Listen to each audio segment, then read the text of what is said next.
15 বছরে শেখ হাসিনাকে ব্যবহার করে বাংলাদেশকে কুক্ষিগত করার সব আয়োজন করে ভারত। বিশ্লেষকরা বলছেন, সাগর তীরে অর্থনৈতিক অঞ্চলে জমি বরাদ্দ, ট্রানজিট কিংবা মৈত্রী সেতু এসবের আড়ালে বাংলাদেশকে নিয়ন্ত্রণের নীল নকশা বাস্তবায়ন করেছে ভারত। 2015 সালের 6 জুন খাগড়াছড়ির রামগড়ের ফেনী নদীর ওপর ভারতের বহুদিনের কাঙ্ক্ষিত ভারত বাংলাদেশ মৈত্রী সেতু 1-এর ভিত্তিপ্রস্তর স্থাপন করা হয়।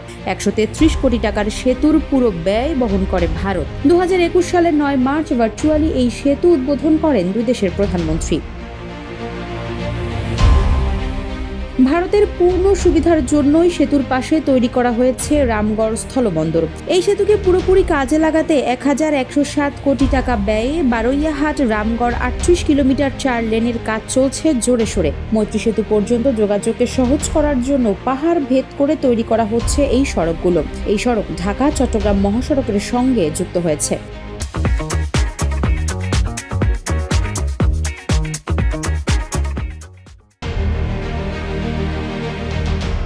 বঙ্গোপসাগরের উপকূলীয় এলাকা সন্দ্বীপ চ্যানেলের পাশে চট্টগ্রামের মিরসরাইয়ে গড়ে তোলা হচ্ছে বিশেষ একটি অর্থনৈতিক অঞ্চল। এমন একটি অর্থনৈতিক অঞ্চলে ভারতের জন্য বরাদ্দ রাখা হয়েছে 900 একর জমি। বিশ্লেষকরা মনে করেন, শিলিগুড়ি করিডোরের চিকেন নেকে নিজেদের বিপদ এড়াতে বাংলাদেশকে নিয়ন্ত্রণ করতে চায় ভারত। ফেনী নদীর ওপর সেতু আর সেতু কেন্দ্রিক সড়ক আর স্পর্শকাতর জায়গায় জমি বরাদ্দকে বিপজ্জনক মনে করছেন বিশ্লেষকরা। তবে ভারতের আগ্রাসন ঠেকাতে ও বাড়াবাড়ির জবাব দিতে বাংলাদেশ সক্ষম বলে মনে করেন বিশ্লেষকরা। তারা বলছেন, গত 15 বছরে শেখ হাসিনার সরকার আর ভারতের করা সব চুক্তি যাচাই বাছাই করে ব্যবস্থা নিতে হবে বর্তমান সরকারকে।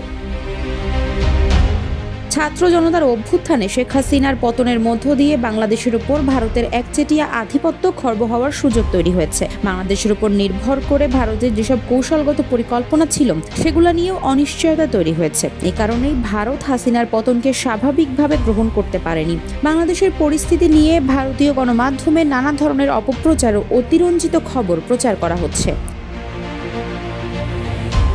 বাংলাদেশের সংখ্যালঘু নির্যাতনের অভিযোগে ভারতীয় হিন্দুত্ববাদীদের অপপ্রচার ও বিক্ষোভ যে রাজনৈতিক উদ্দেশ্য প্রণোদিত তা বোঝা যায় বিগত আওয়ামী লীগ সরকারের আমলে সংখ্যালঘুদের ওপর ধারাবাহিক হামলার পরিসংখ্যানের দিক খেয়াল করলে।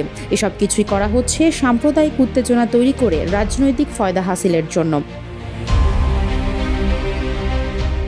একদিকে হাসিনার পতনে বাংলাদেশের ওপর একচেটিয়া আধিপত্য হারানোর বেদনা, অন্যদিকে নিজেদের হিন্দু জনগোষ্ঠী রক্ষাকর্তা হিসেবে দেখানোর উদ্দেশ্য যে ভারতের ক্ষমতাসীন দল বিজেপি ও তার সহযোগী সংগঠনগুলো পরিকল্পিতভাবেই বাংলাদেশ বিরোধী অপপ্রচার চালাচ্ছে। এ বিষয়ে বাংলাদেশের মানুষকে বিশেষ সতর্ক থাকতে হবে বলে মনে করছেন রাজনৈতিক বিশ্লেষকরা।